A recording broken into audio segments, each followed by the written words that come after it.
The final GC stage of the AlUla Tour, Tom Pidcock in the box seat, not caring who's behind him on the steep ramp pass of Skyviews. He was leading GC by 8 seconds ahead of Keplinger before the stage. Not a huge gap, but if you know this stage, there's a long plateau afterwards.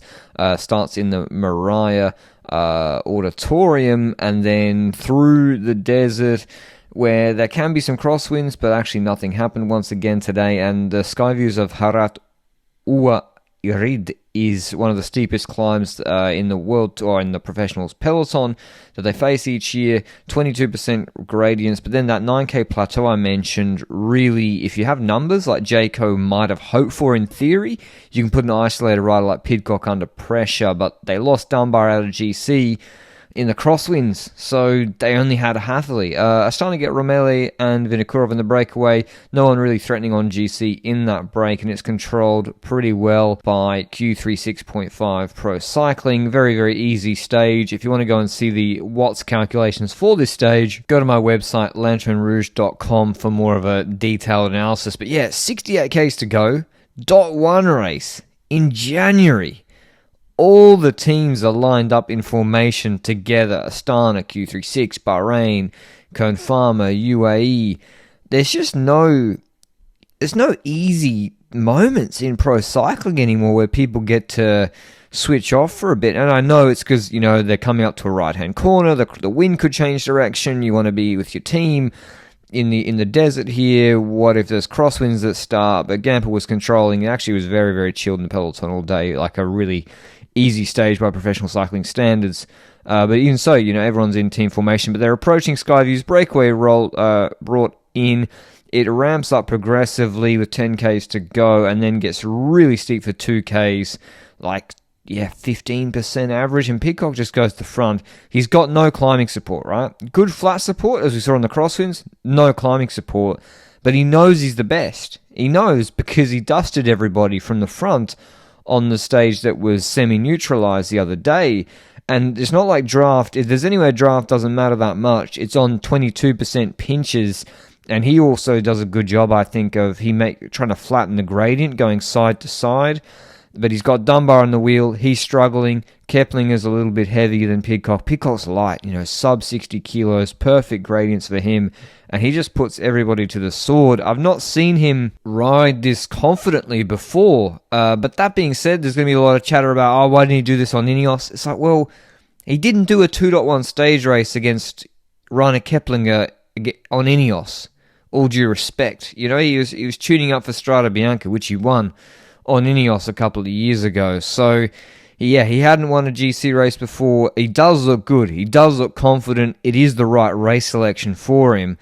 But would he have done Saudi Tour on Ineos? Would he have wanted to do that or peak for Strada? Or actually, they didn't have it on the minor calendar. I don't know, but I think it's a little bit... It's not as simple as, look at him now, dusting Hatherley and Keplinger, who can't even hold his wheel when he rides them off the wheel from the front. You got to also think about strength of competition here. But we'll see. I mean, if he takes this to Europe and he's suddenly third in Paris-Nice, he's behind Poggi and Strada and looking really good in the Ardennes again, well, I mean, probably already Q3 6.5 have got to be very happy with their performance that he's in January locked up GC in a stage race. They're a pro team, not a World Tour team, but actually Dunbar comes back past Hatherley, Keplinger slows down, Adne Holter on Uno X when it gets really steep at the end, he goes past the others, and it's not a huge gap, 27 seconds, it's not that long a climb. They could also see him, there's this plateau here, and if you get organised, because I think Pidcock, unsurprisingly, he's a little bit cooked, and again, he's light, he's small. If they really got organised, in theory, they might have been able to bring him back, but first thing that happens is Dunbar attacks. So Dunbar goes up the road, Holter's having to bring him back, that puts Hatherley in a good position then to secure a podium on GC, but yeah, that takes a few Ks where they're now attacking each other. Keplinger bridges across. The group behind with Micah and Perikas are on about 17 seconds from the chase group. They can see them just ahead. They never make it back across.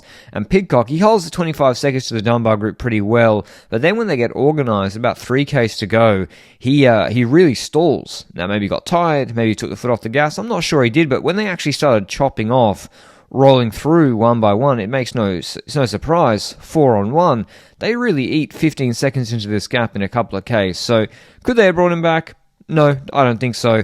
But in the end, Pidcock deserved the win, rode them all off the wheel from the front, very confident, takes his second stage win, secures GC pretty much barring incident tomorrow, and Alan Hatherley, very impressive sprint actually, looks very explosive in the small group, so great result for him in his first pro race. But Pidcock does the business for Q3 6.5 with the new Red Bull helmet on, wins the stage, 12 seconds ahead of Hatherley, then Keplinger. It was not Halter, it was Coulsit. Actually, sorry, Johannes Coulsit, but it's my birthday, so we're doing this in one take. No edits. Then Dunbar, Pesenti, Asperin, Fanciello, Delbove, and Max van der Meulen. Nice result for the Neo Pro on Bahrain Victorious. Here's what Pidcock had to say after the stage. To be honest, when I climbed that steep, I just went to the bottom and just set my own pace. Yeah, I think, offence is the best form of defence sometimes.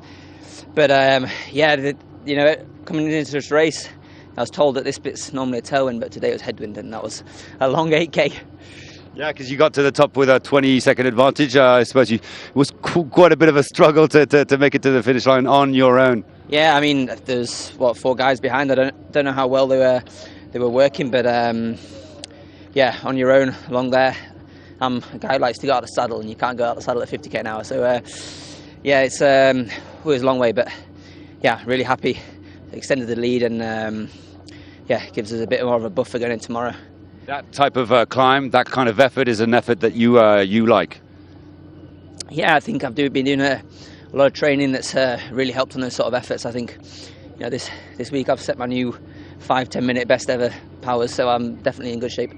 In shape to win the AlUla Tour. You're just a stage from doing that. I mean, you must be very, very happy at the beginning of your season. Yeah, super happy. I mean, yeah, I actually looked at tomorrow's stage already, which I probably shouldn't have done, but it's going to be pretty windy, I think. So tomorrow's going to be definitely a stressful day to hold this jersey. So it's definitely not over, but yeah, I think I couldn't have done much more up until now.